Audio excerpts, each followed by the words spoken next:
Ladies and gentlemen, make some noise for Sophie Cunningham. Make some noise for Sophie Cunningham, someone who came over to Indiana and knew exactly how to capitalize on the Caitlin Clark effect. When we talk about all the Dewana Bonners, when we talk about the Natasha Howards, the Alyssa Smiths, when we talk about all the toxic situations that revolve around Indiana that at least the media put out, let's pay attention to people who know how to come in and capitalize, people who come in and know how to... Let's get something absolutely straight before we go anywhere else.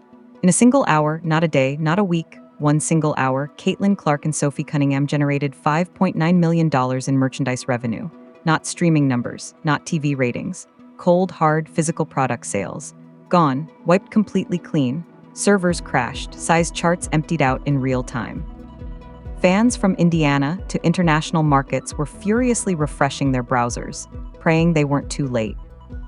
And while all of that was happening, while millions of dollars were flying across the internet at a speed that made sneaker executives physically nervous, the veterans who spent months sneak dissing Caitlin Clark, undermining her impact, and dismissing her fanbase were sitting somewhere watching their own merchandise collect dust on clearance racks at 50% off with zero buyers in sight.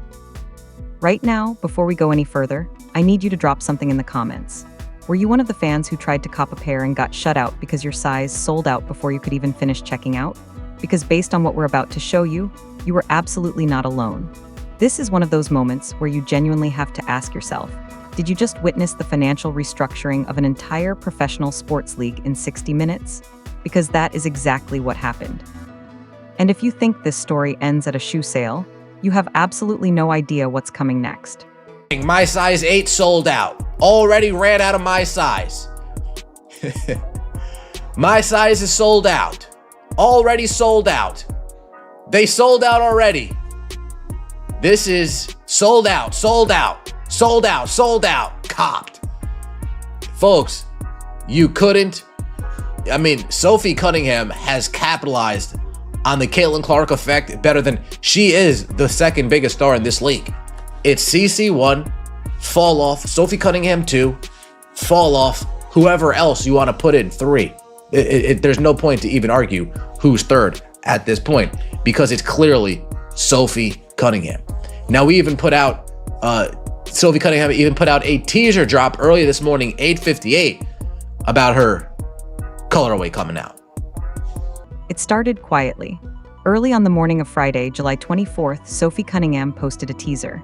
8:58 in the morning, a simple preview of her custom colorway. No massive press conference, no elaborate league-sponsored campaign, no primetime television slot. Just Sophie, her platform, and a fan base that was already locked and loaded. The shoe in question was the Adidas Crazy Energy, a performance basketball model built for speed, featuring Adidas Lightstrike cushioning for a responsive ride, a synthetic upper designed for durability and flexibility, and a modified herringbone rubber outsole for grip on the hardwood. Retail price? $110. An incredibly accessible price point for a signature-level moment. And that price point mattered because it meant that the everyday fan, the person sitting in the upper deck of Gainbridge Fieldhouse, the college student watching from their dorm room, the parent buying their kid a piece of history, could actually participate. When the drop went live, what happened next wasn't just a sellout. It was a complete and total digital stampede. The Adidas website traffic spiked to levels that sneaker industry insiders said were comparable to major global drops. We are talking about the kind of server-crushing volume that brands usually associate with Travis Scott or a Michael Jordan retro release. For a WNBA player's colorway, even one riding the wave of the biggest individual sports story in years, the numbers were staggering and completely unexpected by virtually everyone outside of the fanbase itself. Within hours, the Adidas website had been stripped nearly bare. Most men's and women's sizes were completely gone. By the time sports media outlets started publishing articles about the drop, the only sizes remaining were the extreme ends of the size chart, men's 10.5 through 13, women's 11.5 through 14. And those articles were already outdated the moment they went live. Even Dick's Sporting Goods and Hibbett locations, which had picked up the overflow inventory that fans had overlooked in their rush to the Adidas site, started feeling the pressure almost immediately. The fans who got their pairs were celebrating online. The fans who missed out were genuinely frustrated. And the WNBA executives, who who had spent the entire All-Star weekend focused on anything other than this moment, were just beginning to realize exactly what they had slept on. But the sellout itself was only the surface layer of this story. The real devastation was happening somewhere else entirely. Colors available in size 11.5 and women's 12.5. That's it. That is it. I said what I said. Wow. She's gonna be getting her signature shoe. The execs at Adidas are laughing like Tony Montana and Sosa. Yeah, they're counting their money up right now. They had the foresight last year to say, whoa. This person's captivating the national audience. Whoa. This person's gaining crazy steam and her momentum is building. Whoa, there's something that we could do here. Arby's hopped right in on it. She's had a boatload of commercials here and there. You see her on the Amazon Prime commercials. You see her all over. You had the Arby's going crazy. You get the point. The UFC, Adidas really, they're about to buy low, sell high on Sophie. Yeah, they're about to cash in on Sophie Cunningham stock. Absolutely. Here is where the story gets genuinely uncomfortable. If you happen to be a veteran WNBA player whose merchandise is currently sitting in a warehouse somewhere, untouched and unwanted. While Sophie Cunningham's Adidas Crazy Energy colorway was being vacuumed off the internet by millions of motivated fans, the retail performance of several other players in this league told a completely different and far more brutal story. The contrast wasn't subtle. It wasn't a slight gap in numbers. It was a canyon. A financial Grand Canyon with Clark and Cunningham standing on one side with $5.9 million, and the rest of the established hierarchy standing on the other side, watching their stock value crater in real time. Think about the context here for a second. The WNBA All-Star Weekend in Chicago was supposed to be the league's biggest stage of the season. It was the moment where the brands who invested heavily in veteran players expected to see returns on their endorsement deals. The spotlight was on. The cameras were rolling. Every major sneaker company had product on the court. And what did the fans see? Missed layups, jogging on defense. A half-hearted effort from players collecting endorsement checks that, in many cases, dwarfed what their on-court performance justified. The fans are not stupid. They never were. And in 2025, they have options. They have the ability to vote with their wallets in ways that previous generations of sports fans simply didn't. They can choose exactly which athletes they financially support, and the message they sent during All-Star Weekend was about as clear and brutal as a message can get. The players who spent months minimizing Caitlin Clark's impact, who rolled their eyes on camera, who gave passive-aggressive interview answers about fairness and opportunity, those players watched their merchandise flatline. Reports suggest that certain endorsed athletes saw near-zero organic movement on their products during the same window that Clark and Cunningham were making financial history. Sneaker brands that had committed significant resources to veteran players were quietly recalibrating their projections. The clearance rack isn't a rumor. It's a retail reality that industry insiders have been whispering about for weeks. And what makes this moment so significant isn't just the money. It's the signal. The fans decided to reallocate their spending power, and they did it deliberately, consciously, and loudly. The financial receipts don't lie. The question now is whether the league is listening. Based on everything we know, they are absolutely not ready for what comes next. Don't worry about it. But anyway, let's move on for a second, all right? Let's look at what the comments had to say, because, we can't just listen to what Twitter posts us say. Let's listen to the fans. Let's get it straight from the fans' mouth themselves. So as you can see, Sophie Cunningham's Crazy Energy PE shoe is sold out already. Adidas, y'all need to make some more. You gonna have some trolls in the comment as well, Look, we got the point being solidified. The Mona Lisa or the Sofa Lisa, man. We gonna have to, hey, Mona, you know what I'm saying? Huge respect to Mona Lisa, but we might have to put Sophie's right next to yours, Oh, man, this is crazy. This is a great day in the CCFC. Then the point, like, Sophie Cunningham just knows exactly what she's doing. She knows how to capitalize on it. And this front office, who's operating on prehistoric time, they're operating as if this is the 1950s, 60s, 70s. They don't have a single clue on what 2026 marketing looks like. They think it's still controlled from up top. No, the fans have the power. And they've always had the power, but fans are way more awake now to know, like, okay, we're going to invest in what we want to invest, not what you show us, you know? But anyways, as you can see, you got comments saying, dang, my size 8 sold out, my size sold out, Lucid Pink going fast. All this is happening, right? And I want to show you guys something real quick, because Sophie Cunningham is not only impacting her pockets, she's impacting the pockets of her peers. Sound familiar? Caitlin Clark. Let's get straight into it. As I said, Sophie Cunningham, her shoes sold out. Look at this, right? So as you can see, over 184 people have bought this product in the last 24 hours. Like, I'm genuinely so proud. Let's be completely real about what Caitlin Clark has built, because calling it a fan base doesn't do it justice. What she has created is an economic movement, a fully mobilized, financially motivated army of supporters who have consistently demonstrated over the past 2 years that they will show up in arenas, on streaming platforms, in merchandise drops, and in TV ratings, in numbers that the WNBA has never, in its entire history, come close to seeing before her arrival. We already knew she was breaking television ratings records. We already knew that every arena she stepped into was selling out, with ticket prices behaving more like an NFL playoff game than a regular season WNBA matchup. But the $5.9 million hour changes the conversation entirely. Moving that volume of physical merchandise in 60 minutes doesn't just make her a basketball star. It places her in a category of athlete-driven economic influence that very few people in the history of professional sports have ever reached. What's particularly striking about the way this played out is that Clark didn't need to say a single word to her critics. She didn't post anything confrontational. She didn't give an interview taking shots at the veterans who had spent months dismissing her. She simply showed up, let the drop happen, and allowed the fans to do the talking on her behalf. And the fans responded with 5.9 million reasons why she is the most important figure this league has ever produced. There's a psychological dynamic at work here that's worth understanding, because it explains exactly why every act of disrespect toward Clark seems to strengthen her position rather than weaken it. Every time a veteran player commits a cheap foul, every time a podcast host dismisses her impact, every time the league's media apparatus tries to manufacture an alternative star to redirect attention, the Clark fanbase responds by doubling down on their support. The hate has genuinely become fuel. It has been completely weaponized and converted into merchandise sales, streaming numbers, and arena attendance figures that are impossible to argue with. She is no longer just on her way to becoming a billionaire.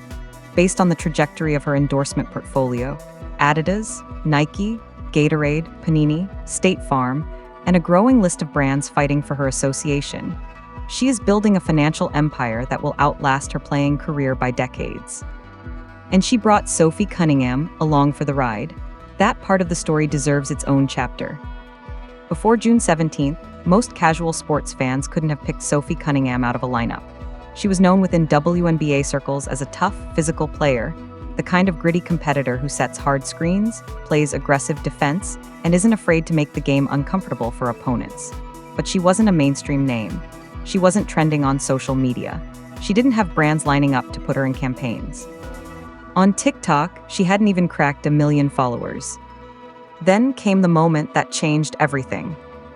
On June 17th, during a game that was already generating significant national attention because of Caitlin Clark's presence, Sophie Cunningham grabbed Jackie Sheldon, who had just committed a physical foul on Clark, and made it extremely clear that anyone who wanted to take liberties with her teammate was going to have to go through her first. It was raw, unscripted, and completely genuine. No PR calculation behind it. No brand strategy. Just a teammate standing up for another teammate in the most visceral, immediate way possible. The internet lost its mind. Clips of the moment went viral within hours. Fans who had been watching Clark face foul after foul with relatively little pushback from the rest of her team suddenly had a new hero. Sophie Cunningham became, almost overnight, the embodiment of something the fanbase had desperately wanted to see, a player who refused to let the disrespect continue unchallenged.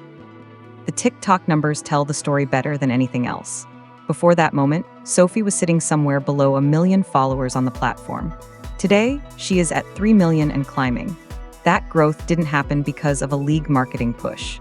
It didn't happen because of a carefully crafted media strategy. It happened because fans who were already emotionally invested in Caitlin Clark's journey found in Sophie Cunningham a player who represented their values: loyalty, toughness, and a refusal to be pushed around.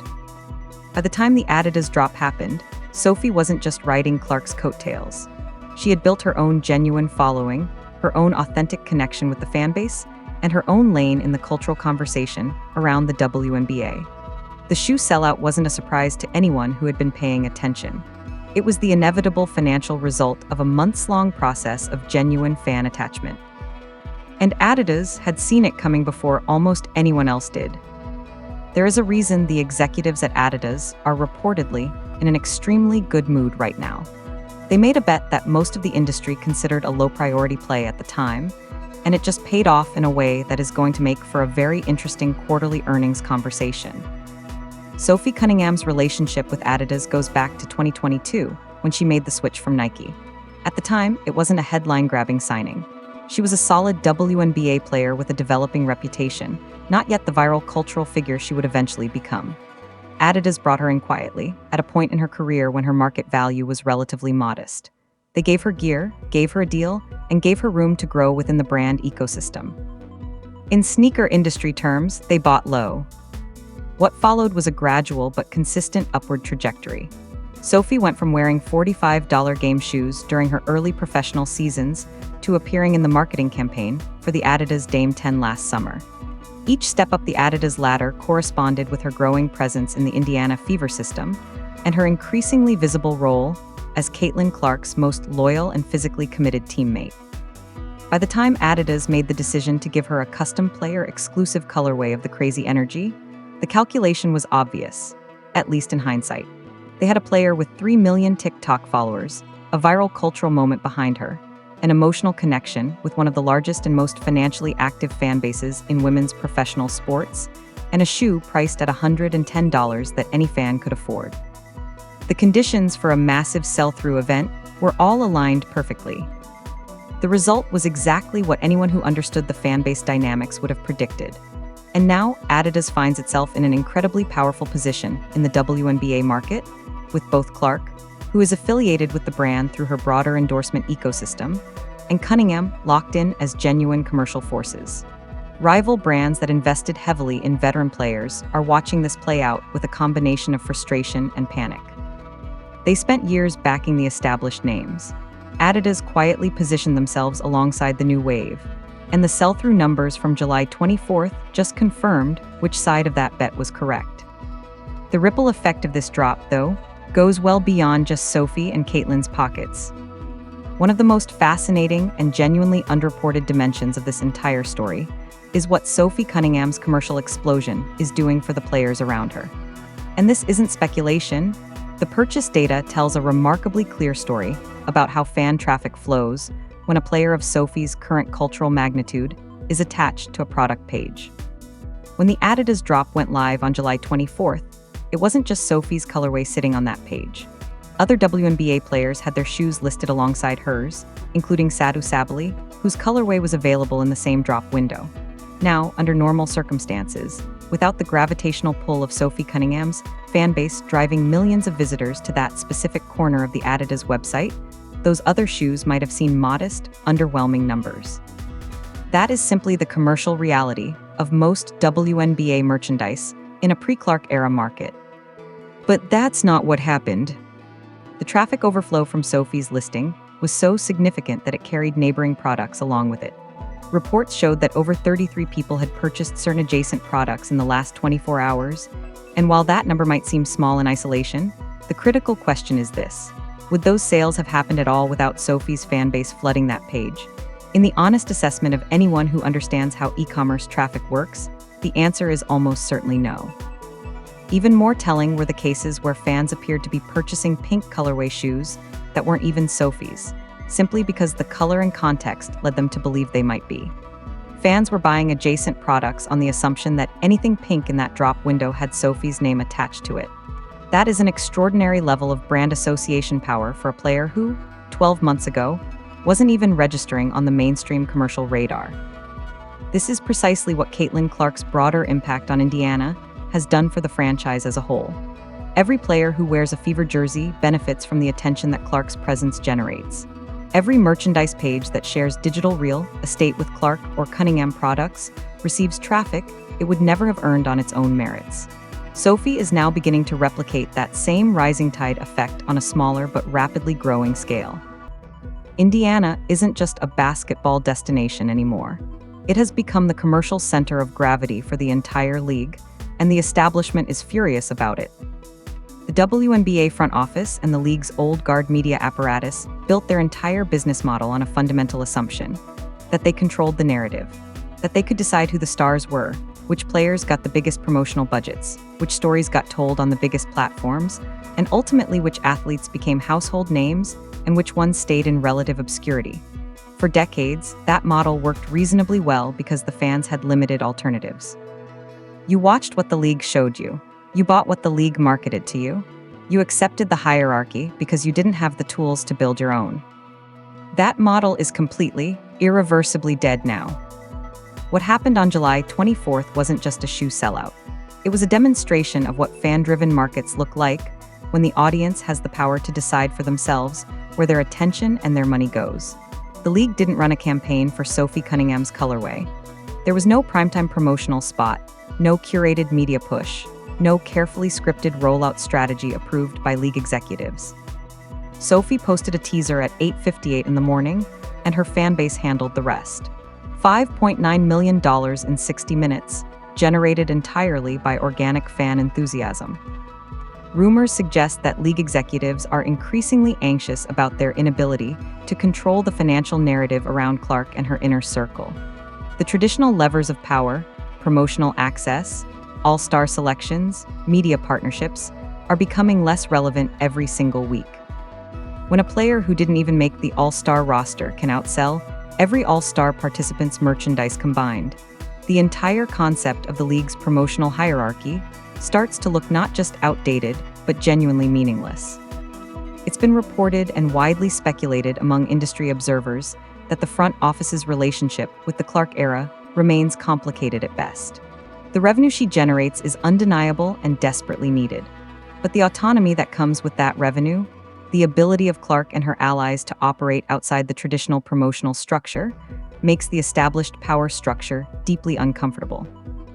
They need her infinitely more than she needs them, and everyone in that building knows it. Sophie Cunningham's sellout didn't just make her richer. It made the entire Indiana Fever orbit more powerful, more financially independent, and more capable of operating completely outside the league's attempts at narrative control. And that, more than any individual sales number, is what has the old guard sitting in terrified silence right now. The revolution didn't announce itself, it just sold out in 60 minutes. Let's bring this home, because what we just witnessed deserves to be understood for exactly what it is. In 60 minutes, Clark and Sophie Cunningham didn't just sell shoes. They restructured the power dynamic of an entire professional sports league. They proved that in 2025, the fans hold the checkbook, and the fans have decided exactly who they want to invest in. The veterans who spent months dismissing Clark's impact, performing lazily on all-star stages, and collecting endorsement checks they hadn't earned with their effort, they got their answer. Not in words, not in arguments, in retail data and empty warehouses and clearance tags that no one is clicking on. Sophie Cunningham went from under 1 million TikTok followers to 3 million, from $45 game shoes to a sellout Adidas colorway, from overlooked enforcer to the second biggest commercial force in the WNBA. And she did it by being exactly who she is: loyal, relentless, and completely authentic. The old guard thought they could control this league forever. They were wrong. The financial earthquake has already happened. The aftershocks are just getting started. And fast break WNBA will be here for every single one of them. Don't miss what's coming next.